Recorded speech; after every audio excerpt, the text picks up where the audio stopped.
আমি প্রিয়মকে গোটা ঘর খুঁজে বেড়াচ্ছি, আর ও কোথায় ঢুকে আছে দেখো। দেখবে দেখবে, এই দেখো এই দেখো এই দেখো এই দেখো। কি করছো তুমি এখানে? কি করছো? কই দেখি দেখি। এই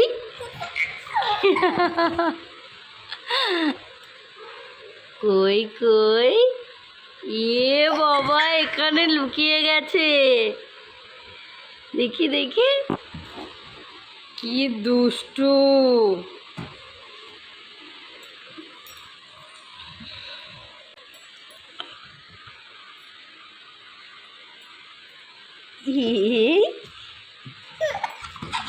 চলে এসো চলে এসো চলে এসো। দেখছো?